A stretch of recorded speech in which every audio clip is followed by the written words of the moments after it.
طوبى لمن حفظ الكتاب بصدره فبدا وضيئا كالنجوم تألقا وتمثل القرآن في أخلاقه وفعاله فيه الفؤاد تعلقا وتلاه في جنح الدجى متدبرا والدمع من بين الجفون ترقرقا هذه صفات الحافظين كتابه حقا فكن بصفاتهم متخلقا.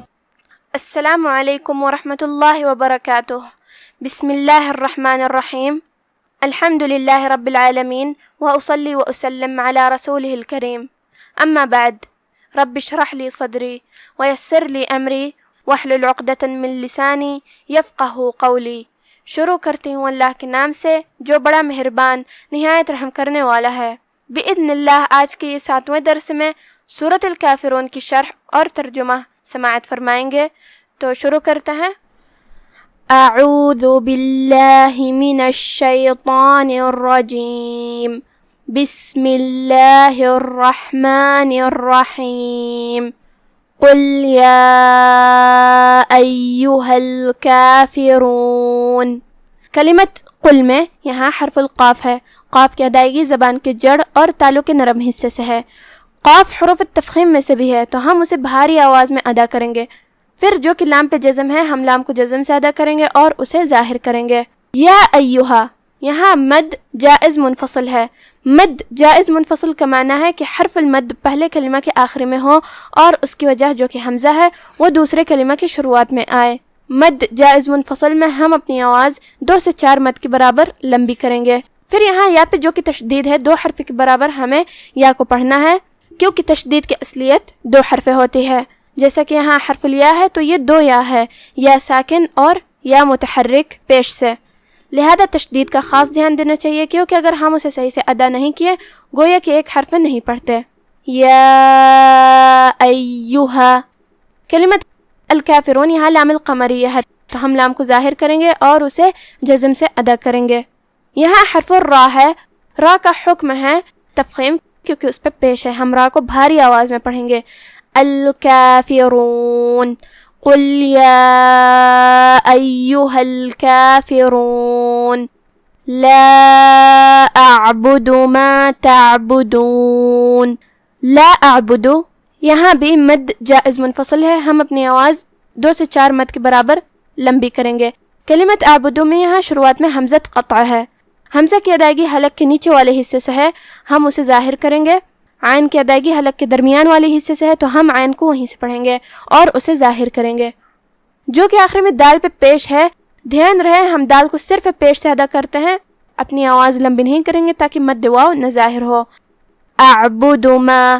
کلمت تعبدون میں یہاں بھی حرف العین کا دھیان رہے، ہم اسے حلق کے درمیان والے حصے سے ادا کریں گے. آخر میں یہاں مد واو ہے، ہم اپنی آواز 2 مد کے برابر لمبی کریں گے. لا اعبد ما تعبدون ولا انتم عابدون ما اعبد.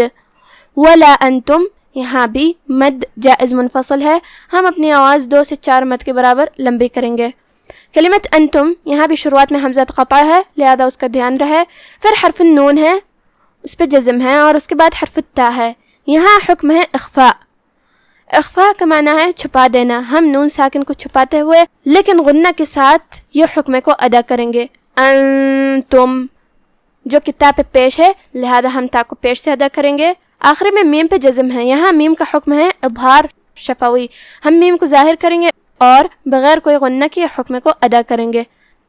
کلمت عابدون یہاں عین کے بعد یہ چھوٹا سا مد ہے، مد طبیعی ہے تو ہم اپنی آواز 2 مد کے برابر لمبی کریں گے. ما اعبد یہاں بھی مد جائز منفصل ہے لہذا اس کا دھیان رہے. پھر حرف العین ہے، عین کی ادائیگی کا دھیان رہے. آخری میں ہم دال پہ رکیں گے تو اس پہ جزم سے رکیں گے لہذا یہاں دال کا حکم ہے قلقلہ. قلقلہ کا معنی ہے حرف ساکن کو ہلانا، لہذا ہم دال کو ہلاتے ہوئے یہ کلمہ کو ادا کریں گے. اعبد ولا أنتم عابدون ما أعبد ولا أنا عابد ما عبدتم. ولا أنا یہاں مد جائز منفصل ہے، یہاں بھی دھیان رہے ہم اپنی آواز 2 سے 4 مد کے برابر لمبی کریں گے. یہاں اگر ہم کلمت انا پہ رکتے ہیں تو ہم اپنی آواز 2 مد کے برابر لمبی کریں گے، پھر یہاں ہوگا مد طبیعی. لیکن اگر ہم کلمت انا کو اگلے کلمہ کے ساتھ پڑھتے ہیں تو یہاں الف کو نہیں پڑھیں گے، نون کو صرف زبر سے ادا کریں گے. ولا انا عابد. کلمت عابد یہاں حرف العین ہے، ہم عین کو حلق کے درمیان والے حصے سے پڑھیں گے. آخری میں دال پہ تنوین پیش ہے، پھر اس کے بعد حرف المیم ہے کلمت ما میں. یہاں حکم ہے ادغام بغنہ. ادغام کا معنی ہے حرف کو حرف میں داخل کر دینا، جو کہ تنوین کی اصلیت اور اس کی ادائیگی نون ساکن ہوتی ہے، تو ہم یہ تنوین کو میم میں داخل کر کے غنہ کے ساتھ اور تشدید کے ساتھ یہ حکم کو ادا کریں گے. عابد ما. کلمت عبدتم جو کہ عین پہ اور با پہ دونوں پہ زبر ہے، لہذا اس کا دھیان رہے. یہاں حرف الدال ہے اور اس پہ جزم ہے، اور اس کے بعد حرف التا ہے، اس پہ تشدید ہے، جو کہ دال کے اور تا کی ادائیگی ایک ہی جگہ سے ہے، اور وہ ہے زبان کی نوک اور اوپر کے دانتوں کی جڑ سے. لہذا یہاں حکم ہوا ادغام متجانسین. تو ہم یہاں کیا کریں گے، یہ دال کو تا میں داخل کر کے صرف تا پڑھیں گے لیکن تشدید کے ساتھ. عبدتم. دھیان رہے پھر ہم دال کو نہیں پڑھیں گے. آخری میں میم پہ جزم ہے، ہم اس پہ رکیں گے تو اسے ظاہر کرتے ہوئے ادا کریں گے. ولا انا عابد ما عبدتم ولا انتم عابدون ما اعبد لکم دینکم ولی دین. کلمت لکم لام پہ زبر ہے اور کاف پہ پیش ہے، لہذا یہ دونوں حرکات کا دھیان رہے. آخری میں میم پہ جزم ہے، یہاں میم کا حکم ہے اظہار شفوی کیونکہ اس کے بعد حرف الدال ہے. ہم یہاں میم کو ظاہر کریں گے اور بغیر کوئی غنہ کے حکم کو ادا کریں گے. لکم دینکم. کلمت دینکم جو کہ نون پہ اور کاف پہ دونوں پہ پیش ہے، لہذا یہ دونوں حرکات کا دھیان رہے، ہم اسے کوئی اور حرکت میں نہیں بدلیں گے. دینکم. کلمت ولیہ یہاں لام کے نیچے زیر ہے اور یا پہ زبر ہے، لہذا یہ دونوں حرکات کا دھیان رہے، ہم دونوں کو ادا کریں گے. ولی دین. لکم دینکم ولی دین. اب آپ سورۃ الکافرون کی تلاوت تجوید کے ساتھ سماعت فرمائیں. بسم اللہ الرحمن الرحیم.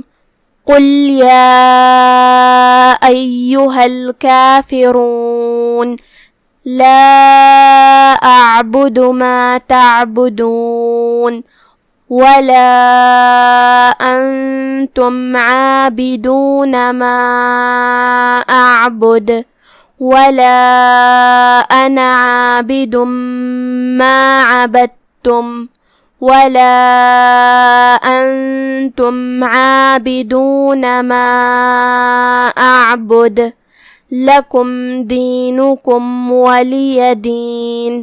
اے پیغمبر صلی اللہ علیہ وآلہ وسلم کہہ دو کہ اے کافرو، جن بتوں کو تم پوجتے ہو ان کو میں نہیں پوجتا، اور جس معبود کی میں عبادت کرتا ہوں اس کی تم عبادت نہیں کرتے، اور میں پھر کہتا ہوں کہ جن کی تم پرستش کرتے ہو ان کی میں پرستش کرنے والا نہیں ہوں، اور نہ تم اس کی بندگی کرنے والے معلوم ہوتے ہو جس کی میں بندگی کرتا ہوں. تمہارے لیے تمہارا رستہ، میرے لیے میرا رستہ. آج کا ہمارا درس یہیں ختم ہوتا ہے. سبحانک اللہم و بحمدک، اشہد ان لا الہ الا انت، استغفرک و اتوب الیک. والسلام علیکم ورحمۃ اللہ وبرکاتہ.